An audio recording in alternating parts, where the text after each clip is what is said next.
I'm delighted today to welcome you to the last seminar of this term. My name is Sarah Parrott. I'm the Associate Director at the Faraday Institute, and we'll be welcoming our speaker today, Professor Janet Soskice. Janet is a former trustee of the Faraday Institute, so she's had a long connection. She's Professor of Philosophical Theology Emerita at the University of Cambridge and an Emeritus Fellow of Jesus College. She's also currently the William K. Warren Distinguished Research Professor at Catholic Theology at Duke University Divinity School. Janet was born in Canada, has degrees from Cornell, Sheffield, and the University of Oxford.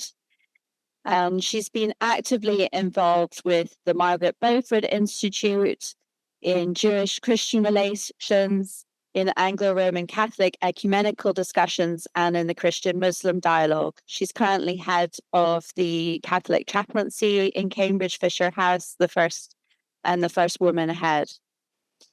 She's the author of a number of books, including Metaphor and Religious Language, The Kindness of God, Sisters of Sinai, and her most recent book, Naming God, Addressing the Divine in Philosophy, Theology, and Scripture, was published this year by Cambridge University Press. The title of her talk today is How to Think About God, the Creator Today. So welcome, Janet. Thank you very much. I'm really grateful for this invitation, and thank you all for coming. I thought when I arrived and the room was empty and it was sleeting outside, no one will be brave enough to come. It's a great pleasure, and I should add, a distinct pleasure to be here in Westminster College, because Sisters of Sinai was written about the fantastic women, biblical scholars who founded this place. So I feel with the Faraday Institute here and the Margaret Beaufort here, I feel like this is becoming a sort of center of my interests, and also the Faraday Institute. So I was really thrilled to get an invitation to speak, because it's something I want to run by you. It started in this way. I have been working on the doctrine of creation for some time. It's a big part of the book that I've published most recently, Naming God. I received an invitation in January last year to go to a gathering, a colloquium, to speak at a colloquium in Assisi that was put together by various I suppose you could say green Christian groups. It wasn't just that. And this was apparently something that suddenly the group, these Laudato Si Institute and the World Council of Church, thought would be appropriate, because this year is 1700 years since the Council of Nicaea. And they noticed that in the Nicene Creed, which most Christians recite very regularly, the only particular statement of the creed that wasn't marked in the shared liturgical calendar of the major churches was God, the creator of heaven and earth. There's feast for everything else, for the Trinity, for life after death, for, of course, lots about Jesus, but nothing about that. Now, in the Orthodox Church, they mark the 1st of September as Creation Day. And so this group got together and they said, well, wouldn't it be wonderful if we could have an ecumenical drive to recognize within the churches, ideally in the common liturgical calendar, the first shared Creation Day, following the Orthodox, perhaps the 1st of September. And so it was a very impressive gathering. The head of the World Council of Churches, it was only 2.5 days, but the head of the World Council of Churches was there. Rowan Williams spoke downline, but he was almost the only one who wasn't there. 2 or 3 Catholic cardinals, including the cardinal who is in charge of the Congregation for the Doctrine of Faith, and great presence from the These and from all kinds of the Methodists. Everyone was clearly quite stirred by this invitation and this possibility. So my brief there was to speak about the doctrine of creation. Speaking into this, you will see, but don't be frightened, that I'm going back to what the doctrine of creation is in the creeds, and rather than creatures. Now, I think most of the assembly people assembled were more interested in creatures, and I'm interested in creatures too. But I'm firmly convinced as a Christian theologian that unless we get our doctrine of God straight, we'll always fall short on our understanding of creatures and of what it means for us to be creatures. So I'm going to give you a version of this presentation that I did in Assisi. But also then I've subsequently been asked, they're having another gathering this December, and they've asked me to speak at that. I can't physically go, but I hope to speak. And again, it's very ecumenical. It is more oriented towards getting the Catholic Church to come on board with this, which is notoriously slow. In fact, as soon as you get liturgists from any denomination on board, nothing can change for 50 years. Even to move a comma in the liturgy is immensely contested, but I'll leave the liturgists to themselves for now. But I'll come to that because I'd be very interested in feedback I might have from this group, which was why I was so delighted to accept this invitation. So I'll start. Something that came in the briefing documents we had for Assisi was a statement from Pope Benedict the 16th that in recent decades, the doctrine of creation has almost disappeared from theology. And we are now aware of the damage that this has done. Now, you may wonder, is this true? But I think it is. I shall unfold. Another welcome distinction they made to us in the briefing documents is Italian, a wonderful language, makes a difference between what is created, which they call il creato, and the act, God's act of creation, la creazione. Now, in England, we just talk about creation in both ways. It's able to kind of slide over the use of the term creation. You get a lot of people who don't believe in God at all or a creator God at all will talk loosely about the creation. So there's a nice distinction to have between what is created and God's act of creating. And it is God's act of creating that has been neglected in theology, perhaps for 400 or 500 years. However, it is this teaching with which our creeds begin. I believe in God, the Father Almighty, maker of heaven and earth, things visible and invisible. Now, this is a teaching that is sometimes called creatio ex nihilo, or if you don't like that, you can just read God's act of creating. But this teaching affirms that God, from no necessity, no compulsion, created out of nothing, really nothing, no pre-existent matter, no space and time. God created everything, all that is, and holds it in being at every moment. Sometimes this is called creatio continua, but it's the same thing, really, as we shall see. Creation, then, is not something that happened in the past. It is not an event in this sense, but the continuous gift of the reality of the created world, of creator. This teaching is still widely misrepresented and misunderstood. English-speaking public, and I think one could expand this to other languages, suppose that the Christian central doctrine of creation is simply that the world was made in 7 days. Certainly, this is the belief of the critics of religion, like Richard Dawkins, or a lot of people who dismiss Christianity out of hand.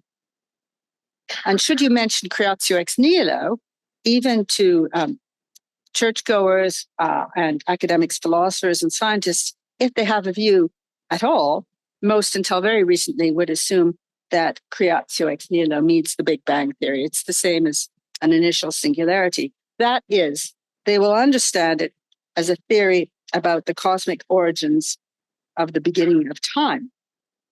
But this teaching is not just a cosmogonic theory, happily coincident with the Big Bang. To put it bluntly, creatio ex nihilo is not a teaching about the created order, but about God. And central to this teaching is the power, the goodness, and the freedom of God, and the dependence of all that is which for convenience sake I'll call the world, on God. Or more precisely, on God's free choice to create and sustain continually. It's the same thing. It is this profoundly, which is the teaching, and it's a teaching profoundly about grace and about gift, though it has many other positive ramifications. The Christian teaching is that were God to cease holding the world in being for a microsecond, it would not be. It has no reality or existence apart from God. And this teaching undergirds the whole of patristic and medieval thought, mystical writings. It's interesting, Paul and Barnabas in Lystra spread the good news of the living God who made heaven and earth and the sea that is all in them. You know, Paul and Barnabas are preaching about Jesus Christ and him risen. But the way it comes across in Acts 14 is they're talking about the God who made heaven and earth. Now, they're not just talking about a God who made creatures, because most pagans believed that God made creatures. They are talking about this God who made heaven and earth and all that is in them, and conflating that with Christ. I will come back to that. This teaching, Creatio ex nihilo, is the only teaching that the great Jewish medieval philosopher Moses Maimonides thought Judaism, Christianity, and Islam held in common. It undergirds providence, divine action, and prayer. It was not contested at the Reformation. Yet, since the late Middle Ages, Western churches have tended to focus on redemption rather than creation. Almost one would say, it wasn't a deliberate choice, but redemption almost to the exclusion of teaching about creation. This might have been more prominent in some Protestant denominations, but it was evident in the Catholic Church as well. So the doctrine of creation ex nihilo has not been discarded, but neglected, and as Pope Benedict suggested, with damaging effect. Like the doctrine of the Trinity, creation ex nihilo can be said to be an emergent doctrine. It's not stated in Scripture, but it's a confession of what must be the case given the Scripture witness. It is not drawn from Greek philosophy, as some modern theologians contested. Neither Aristotle nor Plato had a creator God.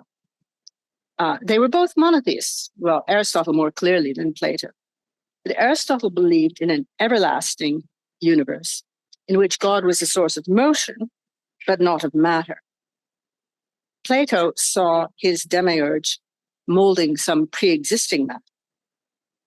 And the consensus, the wide consensus, the shared consensus of philosophical antiquity was that from nothing, nothing could come. Ex nihilo nihil fit. And that if there was ever truly nothing, there wouldn't be anything now. This is indeed a highly rational thesis, but it was not acceptable to Christians and Jews for a number of reasons. Guided by Genesis, they believed that God had created matter too, or rather everything, and that matter was good. This was a decisive conviction, the conviction that matter was good, in defeating ancient dualisms like Manichaeism, so attractive at one time to St. Augustine, where the spirit was good, and of God, but matter was not. For Christians, the doctrine of the incarnation would be threatened if matter were not of itself good, as they read in the various creation stories. Very early on, it was understood that space and time were creatures as well. One can see this happening already with Jewish thinkers in the first century. Functions of matter, and that a God who creates space and time cannot be absent from space and time, must be present to space and time, and every space and time, holding all that is in being. And this, if you know your Augustine's Confessions, suffuses that text. It's behind his belief that God was nearer to him than his own hands and feet, even when he was not a believer. He said, and this you knew, O Lord. No time was God absent. No place was God absent. The Old Testament's theology of creation is not, however, restricted to the book of Genesis. And I'm aware of several Hebrew Bible scholars here who can pick me up. Creation is a very substantial theme of the Psalms. So we read in Psalm 95, the sea is his, for he made it, and the dry land which his hands have formed. And the Psalms and the book of Isaiah regularly link God's power as creator with God's faithfulness to redeem, the creator and the redeemer. Thus, in Psalm 121, we read, I will lift up my eyes to the mountains, from whence shall come my help. My help shall come from the Lord who made heaven and earth. And similarly in Isaiah, in extended passages where the Lord, and remember behind this, where we see Lord in capital letters in our Bibles, it's the tetragrammaton in the Hebrew, the same theme of creation and salvation. We'll come up to these readings in Advent. Shower down, O heavens, from above, and let the skies rain down righteousness. Let this earth open up, that salvation may spring up, and let the righteousness to sprout up also. I, the Lord, have created it. So in the midst of a stirring address on the need to turn to God to be saved, we find the invocation of God as creator. The earliest theology of creation seems to be, like the language of the Psalms, confessional and doxological. It is the language of prayer. It underscores the freedom and the goodness of the Lord to create and to save. And this remains the tone of the New Testament and of the first Christian theologians. Another central text to Christians and Jews when thinking about God, the Creator, was Exodus 3, the meeting of God, the encounter of God with Moses at the burning bush. Famously, Moses asks for a name, and God is given a sequence of names that expand upon the similarity of the tetragrammaton, the holy name, the four-letter name of God, to the Hebrew verb to be. Now, Hebrew scholars don't think the tetragrammaton has a meaning per se. It is the proper name of Israel's God, rather it might be called Hilary or Frank. This is the tetragrammaton, but it looks a lot like the Hebrew of to be. And so we get in that Exodus sequence, God refracting this back to Moses. He says, I am who I am. I am.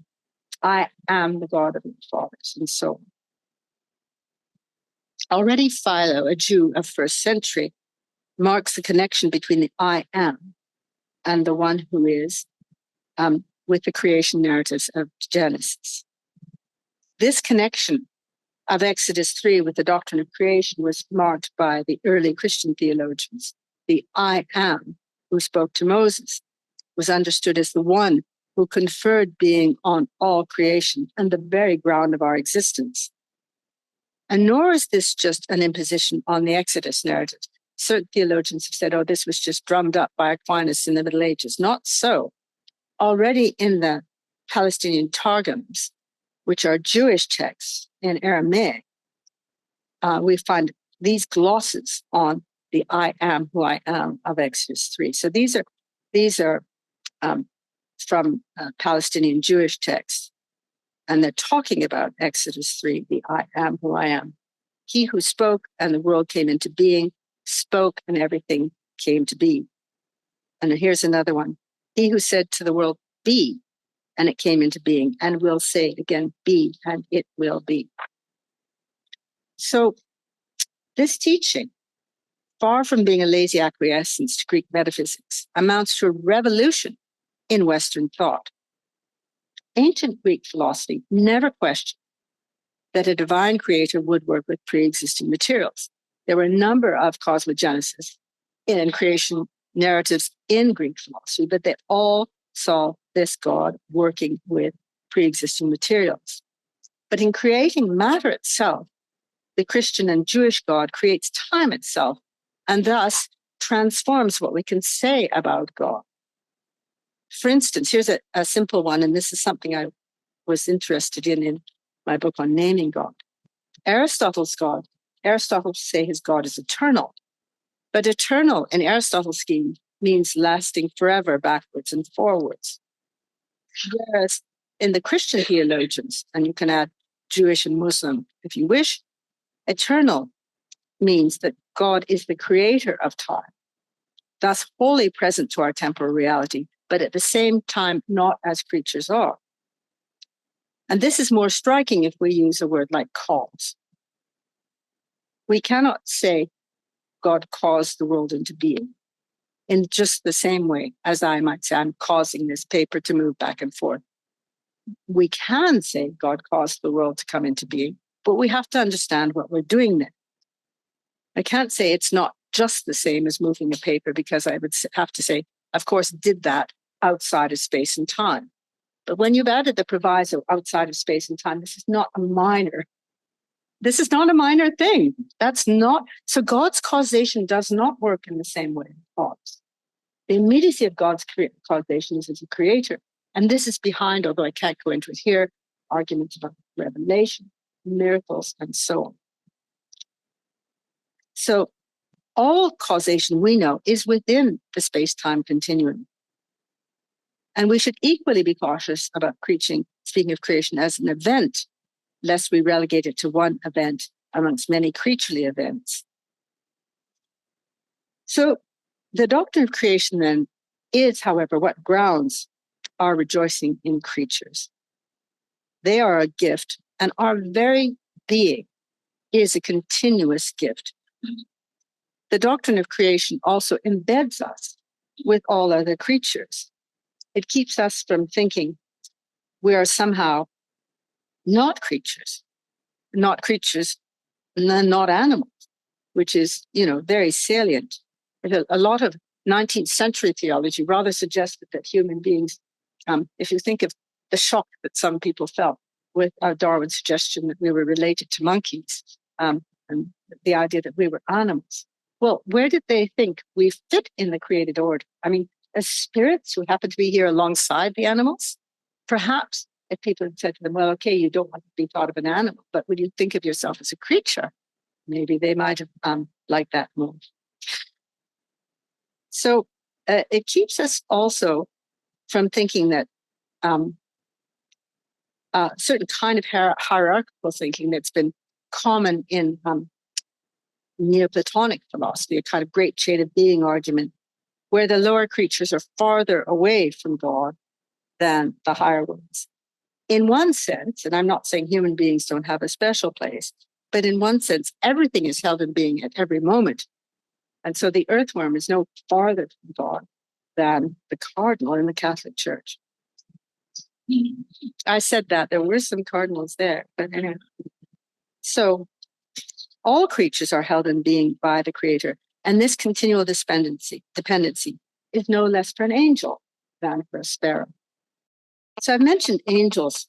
We forget about angels, and I must admit, I don't have a complex angelology. I don't have icons of angels, but they are really quite important. The early church did not. Creation ex nihilo defeats the most common heresy of Western modernity, which is roughly this, that Christians have a binary understanding of the cosmos in which God as spirit creates a material world, and then possibly has great difficulty relating to the material world because it's down here and God's up there. But God did not just create matter and material things, but as the Creed says, all things visible and invisible. And amongst those, there were many angels, principalities, and powers that in the early church, and you might say in the New Testament, God has created. And they are immaterial. They're nonetheless creatures. The contrast, if one is to be drawn, is not between spirit and matter, which gets us into a nasty binary, but between God and creatures, which is not a binary. Creation is not over and against God. God's action in creation, supporting all that is, does not defeat our free will. The same act can be an act done by God's grace and by human action. So creation is held in being by God at every moment. God's action in the world, for instance, in Revelation or in miracles, is not a violation of the law of nature, always a rather dicey notion anyway, in the 18th century, but one with God's creative action. But above all, la creazione, creation of all that is doxological and the ground of praise. And one of the finest expressions is found in our local Saint Julian of Norwich, in her rightly famous showing of the hazelnut. By the way, I think the only extant first manuscript of this is currently on show in an exhibition in the British Museum on medieval women. So that will be very interesting to see. In this showing, I think it's open to this page, indeed. I'm listening to the Sunday program. So in this showing, Julian sees the world as a tiny little thing about the size of a hazelnut in her hand. And I like it's in her hand because it's not, I used to have a hymn when I was little. He's got the whole world in his hand. And made you think about God, this great big guy, the world. But what's nice about Julian's thing is that she sees it in her hand. And she says, I looked at it thoughtfully and I wondered, what is it? And the answer came, it is all that is made. And I marveled that it continued to exist and did not suddenly disintegrate. It was so small. And again, my mind supplied the answer. It exists both now and forever because God loves it. In short, each and every particular thing owes its existence at every moment to God, to the love of God. And nothing could be more secure. That we are, that anything at all is, constitutes the primordial blessing and the primordial ground for our praise. Now, there are many places in the scriptures which speak of Christ as the one through whom and for whom all things were created. So Colossians 1:16. The prologue to John's Gospel, which of course has enormous echoes to the creation narrative of Genesis, identifies the Word incarnate with the Word through whom all things came into being. And this identification seems to be made by Jesus in John's Gospel in the I am sayings. So John 8, before Abraham was, I am. You have to think of the shock for a Jewish audience of Jesus seemingly heretically maybe identifying himself with the I am, the one who is. And these sayings on the lips of Jesus and John take us back to Exodus 3, where this is glossed in terms of the doctrine of creation, where John's gospel began, but also to a number of I am sayings in Isaiah, where in a sequence of designations, the Lord, the Tetragrammaton, declares that he alone is God and creator. Now, these are divine, I call these divine self-designations. They're, having been interested in naming God, there are many places in the Bible where we name God and Christ is our King and our rock and so on. There are a number of sequences in the Hebrew Bible, especially, where God names God's self. One is the Exodus 3, and one is this divine self-designation is in Isaiah. For thus says the Lord, who created the heavens. He is God, who formed the earth and made it. He established it. He did not create chaos. He formed it to be inhabited. I am the Lord. There is no other. So here you have an enormously strong statement of monotheism, which becomes, Jewish monotheism becomes central in Christianity. And this, though we haven't got time for it here, maybe it'll come up, is why the doctrine of the Trinity becomes compelled out of Christian reflection on the text, on the text of the Hebrew Bible of the New Testament. In developed Jewish and Christian monotheism, the creator is the redeemer. God alone creates and God alone redeems. It's interesting, there are a number, some of you may know the work on Second Temple Judaism here. There are a number of different, in the Judaism just before the coming of Christ, there were a number of different powers, and angels and so on have various powers, but only God creates. And only certain titles are only given to God as creator. Word, wisdom, and so on. And Christ is given these titles of the creator in the New Testament texts.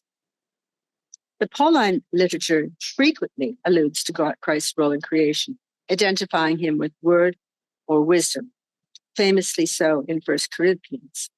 For us, there's one God, the Father, from whom all things and for whom we exist, and one Lord Jesus Christ, through whom are all things and through whom we exist. Another prompt for developing the doctrine of the Trinity. And Colossians, he is the image of the invisible God, the firstborn of all creations. For in him, all things in heaven and earth were created, things visible and invisible, whether thrones or dominions or rulers and powers, all things have been created through him and for him. Outside the Pauline writings, the author of the Epistle to the Hebrews begins by saying, in these last days, God has spoken to us by a Son, whom he appointed the heir of all things, through whom he also created the worlds. He is the reflection of God's glory, the exact imprint of God's very being, and he sustains all things by his powerful word.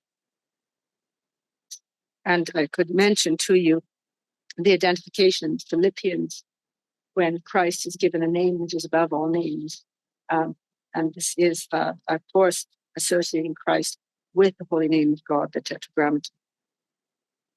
Similar associations, going back to Exodus, occur in the book of Revelation, which will probably, if you're an Anglican or Catholic or perhaps others going to church these Sundays, you'll get a lot and in November from the book of Revelation with all its apocalyptic overtones. But it is the most Jewish, I think, of New Testament books. And here I'm very devoted to Richard Balcom, a Cambridge-based biblical scholar, his wonderful commentary on Revelation. The book begins or opens early on with a theophany, a showing of God, where, again, in a self-naming, a divine self-designation, the Lord says, I am the Alpha and the Omega, the first and the last, who is and who was and who is to come, the Almighty. That's Revelation 1:8. But it's taking us right back to the names that were given to Moses. The I am who I am. Because as the Hebrews tell us, although that sounds awfully vatic and formal, in English, I am who I am. And even worse in Latin, ego sum qui sum, sounds just really bragging, doesn't it? But in fact, the Hebrew means something much more. I am with you and I will be with you. So it is a name of promise. It doesn't describe what God is in God's self, because that was thought not to be possible. But it's a name of promise. And if you're starting out with a bunch of resentful people, taking them from Egypt across the desert, you couldn't have a better name. And so also we have, I am the Lord, there is no other, in Isaiah 40.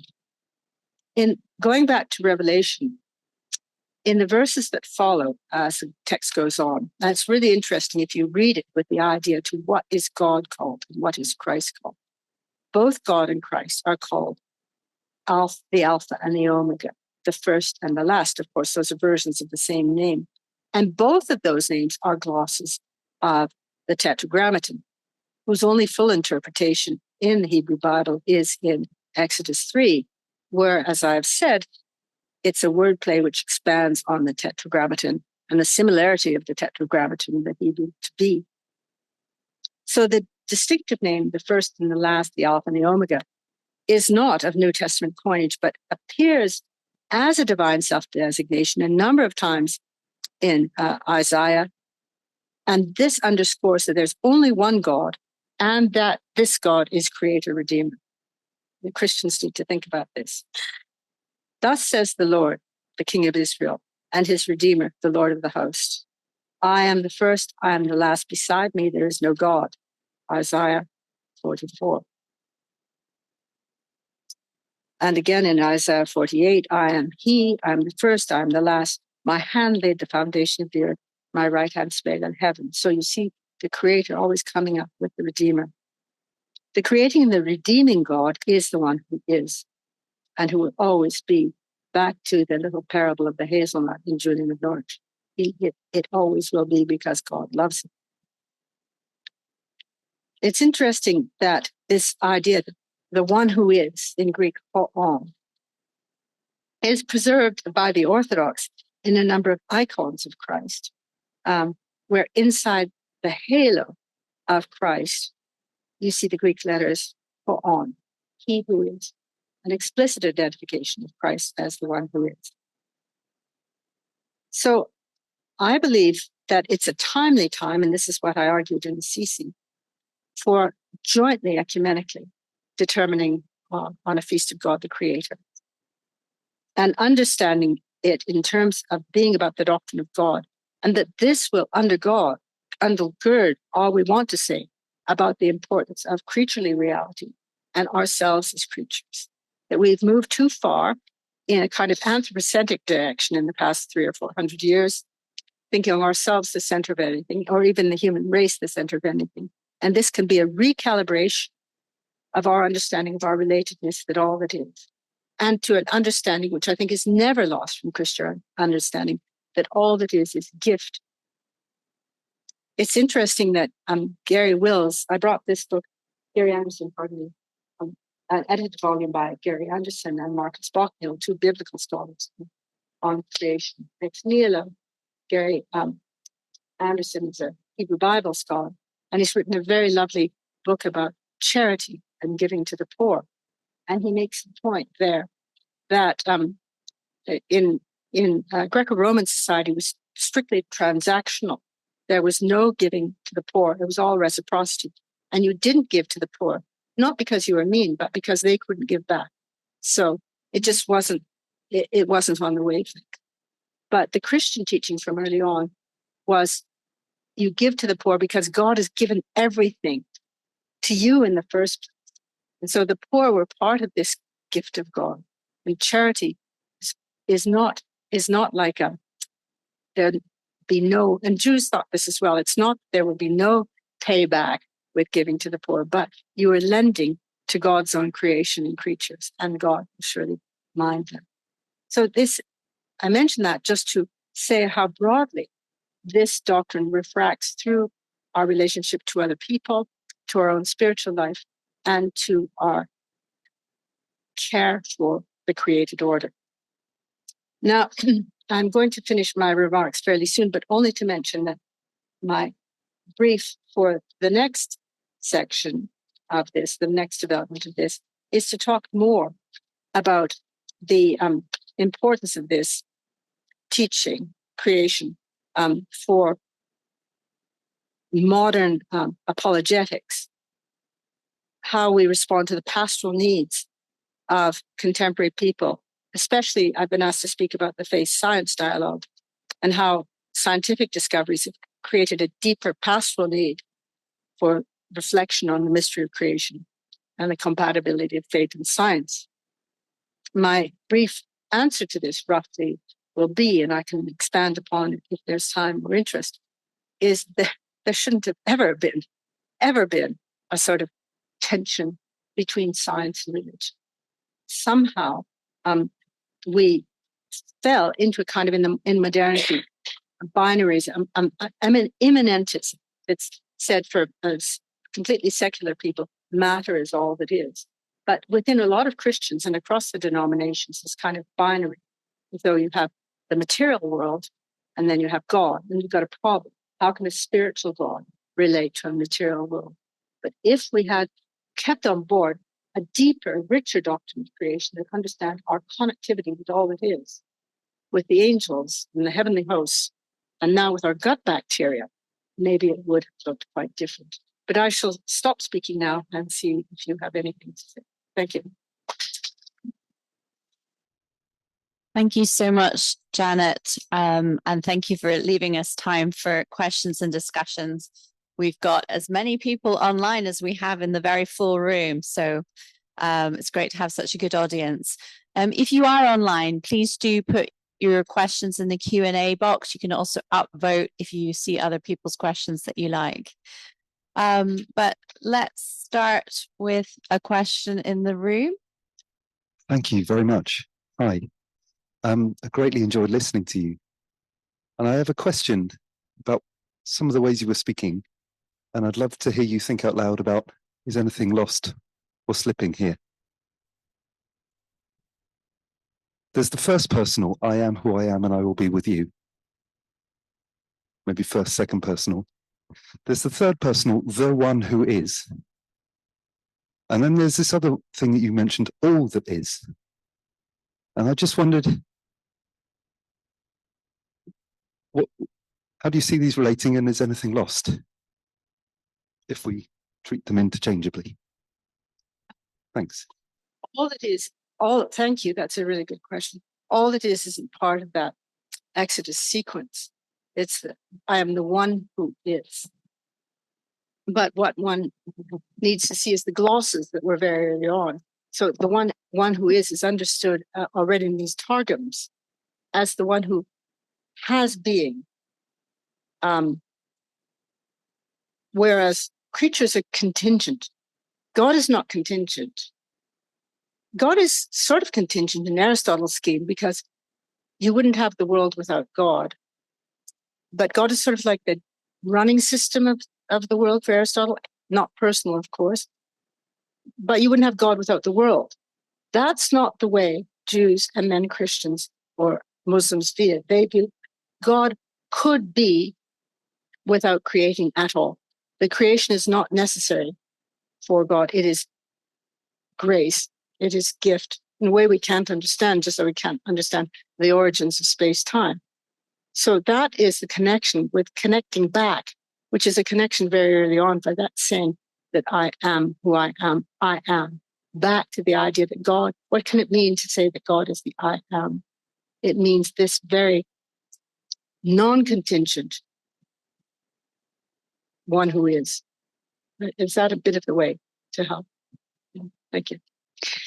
I'll bring a question from online. Could you give examples of evidence on which the early philosophers based their concept of creation? Well, the early philosophers, the secular philosophers, I think just the same way our modern scientists based it. I think what they believed is roughly the same of what a lot of modern physicists believe, that if there was ever really nothing, really nothing, no space, no time, there would be nothing now, because it's absurd. You can't get your head around it.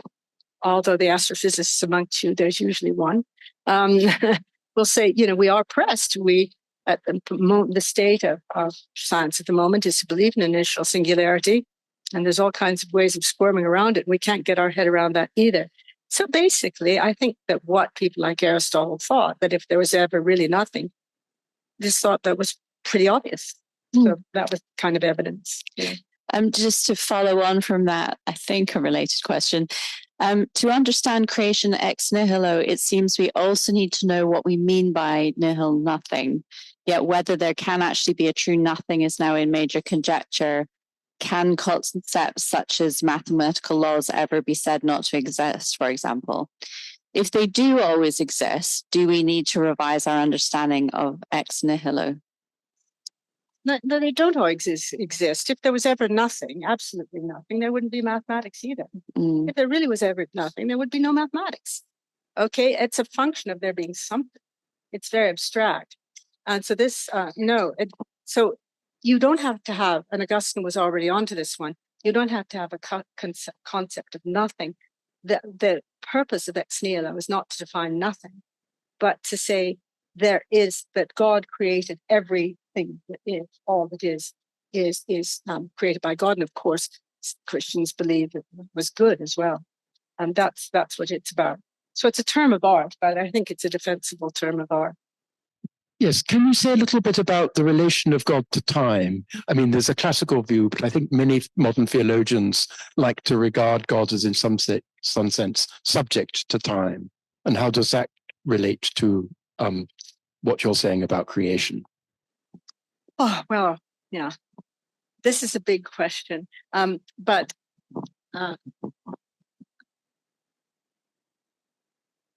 I believe that witness of Christian experience is that God is present to time, present to our time. And I think one of the most eloquent expressions of this is Augustine's Confessions, where as an adult, after 40, becoming to a full Christian faith, he's speaking retrospectively and saying, and this you did, O God, this you knew, O God. So that God is present to his temporality, whereas he didn't know it. And I think God is present, knows what it is for us to be temporal creatures, So to say that God is eternal does not mean that God is absent, does not mean God is present all the time. But it doesn't mean that God doesn't understand our temporality. And really interesting questions about this arise, for instance, with the questions of intercessory prayer. And these, as you probably know, have provoked a lot of very interesting and profound discussion. And still, I think that the belief of someone like Thomas Aquinas is certainly that intercessory prayer is efficacious, but it doesn't make God change God's mind, but it's part of the whole created order that this can be understood within it. So I think pastorally, the most important thing is to remember that sometimes God's ultimacy and God's intimacy are one, that because God is not a creature of time immersed in our creative sequence, God is present to us in a way that no temporal thing can be. Similarly with space, if God were an item in space, two items in space can only be so close, but God can be present to us in a nearness that no other spatial creature can be, because God is not a creature of space and time.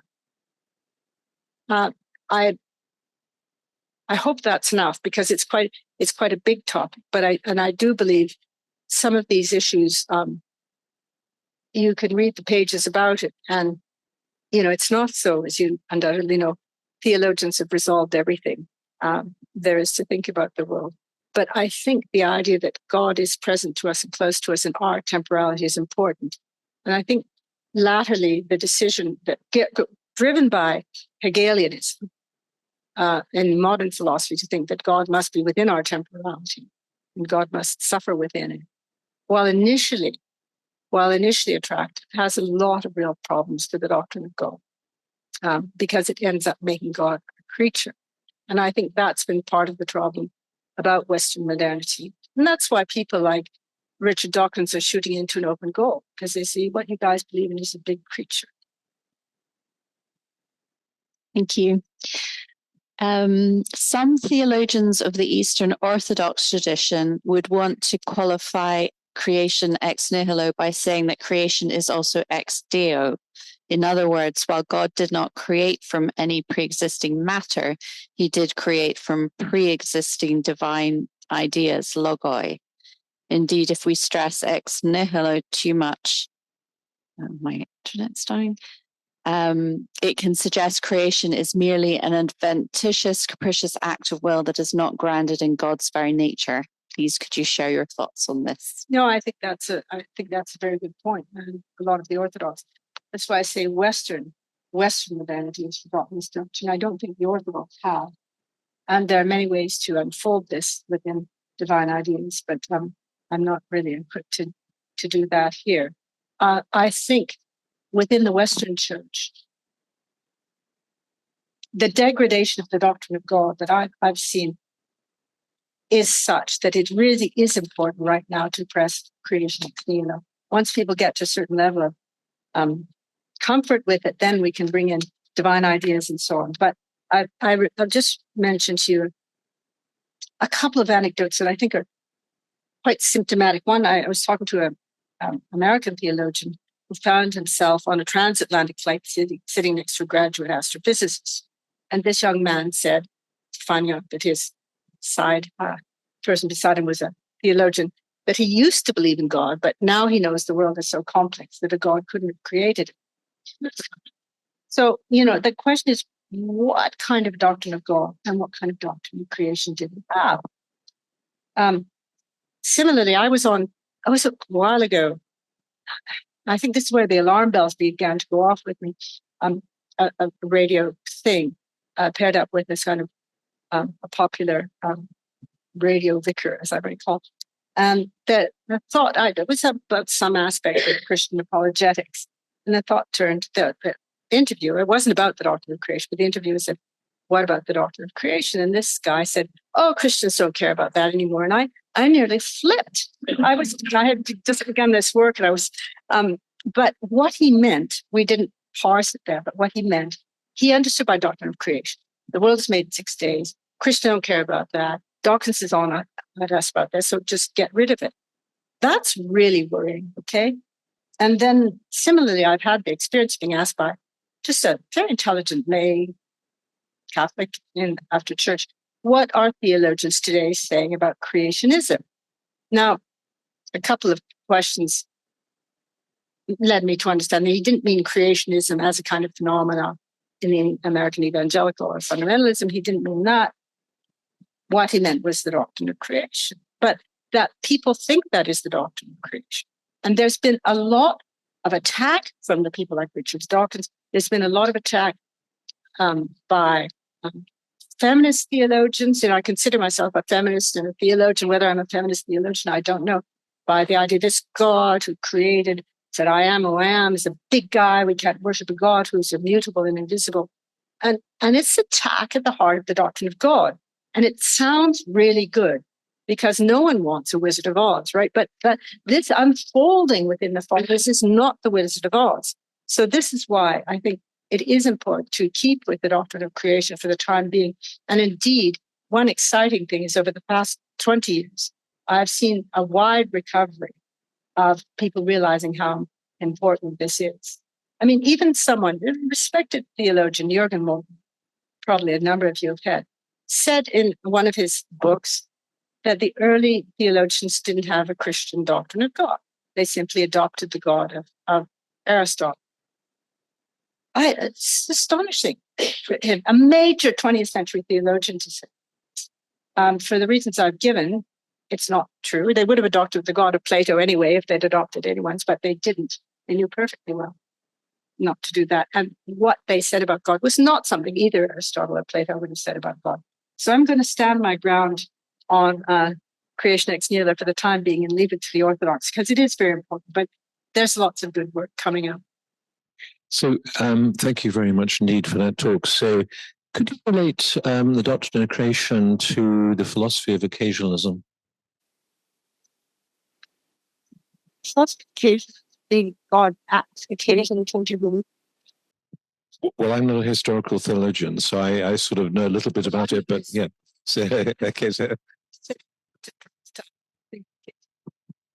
I thought occasionalism was the idea that God did absolutely everything. Wasn't it? Well, I mug up my occasionalism then. But certainly if God does absolutely everything, depriving human being of free will, no. In the Christian, there were Muslim medieval theologians who were occasionalists. And it was an idea that exercised the interest of Christian theologians, but it was generally rejected because it is thought that we have free will and our freedom is genuine. And that is subtended by the doctrine of creation. An action can be simultaneously undergirded. God undergirds all our causal, all our actions, but doesn't determine. Question online. Humanists would state that the universe can be perfectly self-subsistent and does not require to be upheld continuously. This is a philosophical claim. How do you reply to them? I reply by saying it is a philosophical claim. It's a belief. There's no way of proving that. In fact, I'm reluctant to bring in empirical things here because my paper hasn't been an empirical paper, but if we believe the evidence of the astrophysicists, there was an initial singularity before which there wasn't stuff. So I think that's a belief that they have, and indeed it's corresponded to the belief that if there was ever really nothing, there'd be nothing now. But science has no way of explaining how that could possibly be. So it is a belief. I was very struck, as I'm sure other people were, by your comment about the earthworm and the cardinal. And not just because I think it's a nice reminder that everything is important, but is there anything, or I guess my question is there anything, what's behind it? Why do I find that have such impact? Is it just against human hubris, or is there more to it than that? How would that affect our care for creation if we embrace that? I think part of the reason I find that moving is because I did, when I was first involved in science, religion, and first teaching, we had a paper on the 19th century in the faculty, and we read the Darwin and the Darwinist controversy and so on, and a lot of the early religious apologetic, which you will know, facing ideas of evolution and development and length of time, a lot of which was happening here in Cambridge. There was beneath a lot of it a premise that within all this, human beings were so special. In some theologians even went, it was as though God had made a great herbarium for the purpose of human beings, and that we were, the rest of stuff was like props, a stage set, and in which we should polish our golden souls, and then we'd go up to heaven, and the rest of it could be kicked into the dustbin. Now that's a pretty frightening way to think today, but I think a lot of the 19th century stuff, which leaked into the water, as it were, was this sort of idea that only human beings are important to God, and everything else is just happens to be the way we could get to heaven. That's a really crude way of expressing it right now, but a lot of it was not much more sophisticated than that. And it goes along with the feeling that dinosaur bones were in the rocks so that we might have faith. There are all kinds of very anthropocentric things. And the challenge of this, of course, is to think about the dignity of the human being within God's created order, because it is very important, as you know. And although we are one amongst the creatures now in this time of terrific stress on our shared world, it's not going to be the other creatures who can change their behavior to make a difference. It's not going to be elephants that save the planet if it can be saved. So I think it's understanding our complete solidarity with this as God loved creation, and yet the distinctiveness and importance of human beings within this. Well, thank you, Janet, for a very interesting and rich talk and discussion. Let's thank Janet again. And just before we close, I'd like for perhaps some of this audience will be interested in our Caring for Creation course with the subheading Leading the Church Forward. The second of 5 sessions is tomorrow night, but you're not too late. You can still register. You'll be able to catch up on the previous materials. Look at our website. It's a great course. Every session has a theologian and a scientist working together to get us thinking. And tomorrow night is Ruth Valero and Deepa Senapathy. So please do sign up. You can also find it on Faraday.Institute/creation care.